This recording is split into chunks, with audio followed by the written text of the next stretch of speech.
साहेबांनी आमच्या हातून राखी बांधून घेण्याचा योग त्यांना आम्हालाही भेटायलाय आणि साहेबांचे खूप खूप धन्यवाद की त्यांनी आम्हाला वेळ दिला.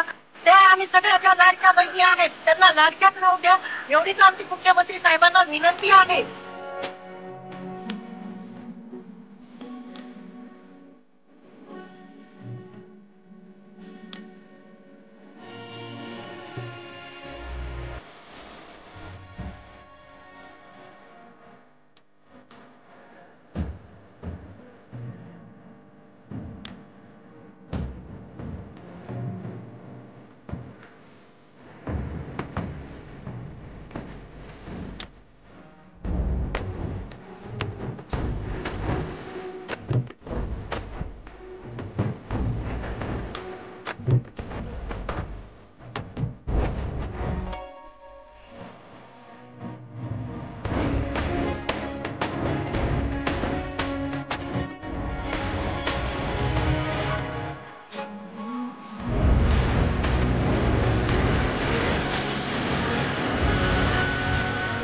माझ्या लाडक्या बहिणी महाराष्ट्रभरातून आल्यात आणि काही खाली बसलेल्या आहेत.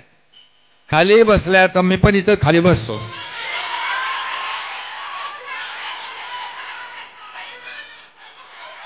चला, आता अंतर जवळ आलेलं आहे, आपल्यामध्ये दुरावा नाहीच आहे, म्हणून तर आपली लाडकी बहीण योजना आपण सुरू केली.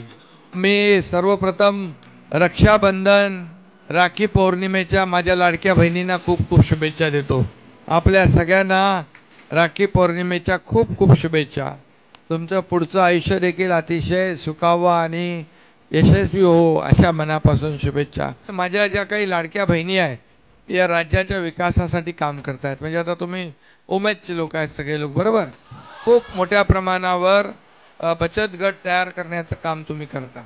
माझी आई जेव्हा सगळं घर चालवायची ना, तेव्हा मी बघायचो काटकसर कशी करायची आई पण माझी हे सगळी मेहनत करून आम्ही पुढे आलो आहे.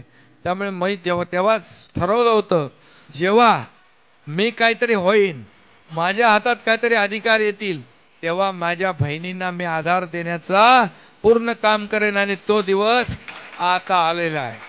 आणि म्हणूनच मी आपल्याला एवढंच सांगतो, लाडक्या बहिणींची मला मिळत आहे साथ. माझ्या बहिणींच्या मागे खंबीरपणे शेवटपर्यंत उभा राहील तुमचा हक्काचा भाऊ एकनाथ.